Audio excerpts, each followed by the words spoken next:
another video, and today I want to give you guys usual weekly market breakdown. We're going to take a look at the dollar index up until Euro USD. If you're new here, the sub would be appreciated as I provide valuable educational content on a daily basis. And if you enjoy the video, please smash the thumbs up for the YouTube algorithm.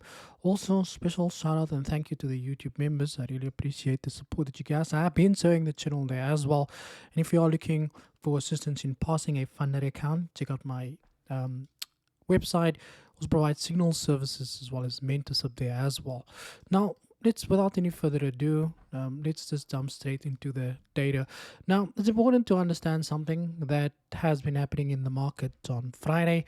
We saw the Dow Jones, climb, as you can see there, was up 700 points in a single serving, in a single day, probably the highest at pullback, If you look at that daily candle there, was this one massive whipsaw. And if you remember the breakdown I did on, I think a couple of days ago, anticipating that move to the upside. And then from there, we can expect a pullback now. But we'll get to that right away. Now, we can see over here, this article from CNBC says that Dow Jones climbs more than 700 points on Friday as Wall Street cleanses its best week since June. It says here stocks were up after they closed a volatile week there as well. Now, Friday's move extended the market's gains for the week. The advance came despite the 10-year that jumped since 2008. Basically, it says, I think at the end of last week's market got a little bit oversold technically. And as we've seen so many times in the past, when things get negative enough, it becomes some sort of a contrarian indicator for a bounce there as well.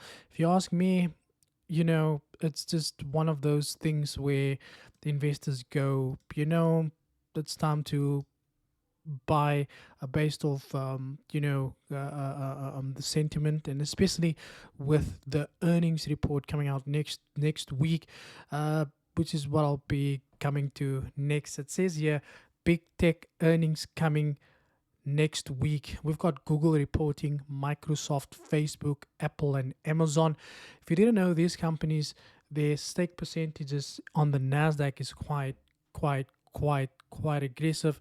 So anything coming good out of these companies and they report earnings would mean good for the stock market. It says here, an Intel with special guest appearance from SAP, Shopify, Spotify, Seagate, ServiceNow. They're all coming through there as well. So, and you can see they're coming through from Tuesday to Thursday. At least 25% of the S&P 500 market value will be reporting during this threads. And there's basically a couple of companies. So you can definitely expect some volatility, especially in the stock market, coming through this week, which we could potentially see the dump, or we could potentially see the pullback. And then for the dollar index, we got the purchasing managers index, we've got the consumer confidence, we've got the advanced GDP, and we've got the core PCE to look out there for as well.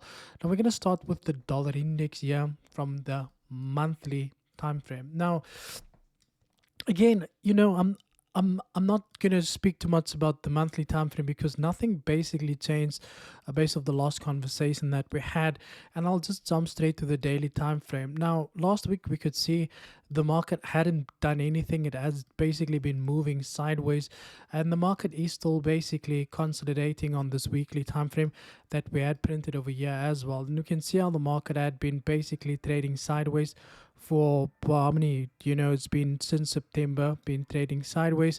So basically, if we go down on the daily time frame, now the best way to approach this is that we have to be very, very careful, especially when we're trading a ranging market, but especially for the reason that the market could wipe out either way. Now, next week, it's important for these investors to pull through, and we are obviously going to have to wait there and see what the PMI data looks like and what the report cards look like for these earnings there as well. Now, the best way for us to approach this would be, although we're still very bullish on the dollar index, and we could potentially see the market still continue this, but we have to wait for a clear break above that level, and then on the retest, we can then definitely look for continuations to the upside.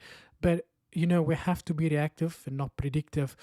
Alternatively, if we do get a break below this level, then on the retest, we can also expect the dollar index to continue lower there as well. And this is what I can advise you to do, is to basically wait for a clear break above, sorry, a clear break and close below, or clear break and close above that levels there as well.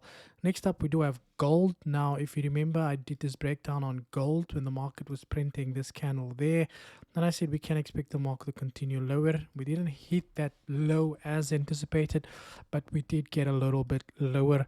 Yeah, on the weekly time frame, we can see now the market is still trading below the strong level, and we could potentially get this head and shoulders pattern depending on getting another red candle to be printed there as well. On the daily time frame, we can see the market is now currently trading at a level of resistance that we are faced with over here. Then like I said, is that, you know, we are probably expecting a weaker dollar again, but if I look at this level over here, this is potentially the level that we could see gold go and hit, which is not very far. I would say it's probably best to monitor price action that we get from this level over here. Now, going into the new week, what I would advise you to do is to obviously wait and see where this candle closes that comes out next week Monday. If we get a close above this on the retest, then by all means you could start looking for that continuation to the upside there. But again, wait for the daily candle to close on Monday there first. Alternatively, gold could also just make a U-turn like a WhatsApp GIF and come back and hit this level to continue this consolidation phase that it could potentially be starting until we see interest rate hikes pull through for the dollar index, which is expected to be at 0.75 on the 2nd of November. Next up, we do have the Nasdaq 100, and what do we have here? As we can see, the market has just, you know, had slightly broken, but because of the multiple structures that we have over here, it's very difficult to say whether or not the market's ready to be bullish or bearish or not. But this will all depend on the earnings report that we're receiving next week. We could potentially see the Nasdaq just pull back on Tuesday because the data, sorry, on Monday, and because this data is expected to be released as of Tuesday. Now, the best way to approach this, if the earnings report does pull through positive, then by all means, I do expect the dollar index, sorry, the Nasdaq 100 to rally to the upside. Alternatively, we could potentially see a pullback there first and then that move to the upside if the data is positive there as well. But if the data does pull through negative, then definitely get a break below that. On the retest, we can continue this move to the downside, because in doing so, will the market then print this information, which is considered a bearish pattern from a technical perspective. Next up, we do have the Dow Jones. Now, the Dow Jones had moved aggressively to the upside. And if you remember, on the breakdown that I did last week, and I said that we can expect the market to continue lower because the Dow Jones doesn't directly take off the same data that the Nasdaq, because the Dow Jones gets data off industrial companies, as well as the Nasdaq 100 does get data off the top tech companies in the US there as well. Now, the best way to approach this, the market's now faced with a level of resistance, and resistance here that got broken, that is now acting as a level of support. Going into next week, I do expect a pullback, and then from there, definitely monitor the price action and see exactly what it is that we can get from this level over here. And then from there, I'll give you guys another update there as well. Next up, we do have GBP USD, and GBP USD also, as you can see, has not been doing anything. Now we can see how the market has just been moving within this range alongside the dollar index range. Now, again, I don't like to trade. You know, I'm not very good with trading ranging markets, but I would always say that the best way to approach this is because you can get a breakout at either way.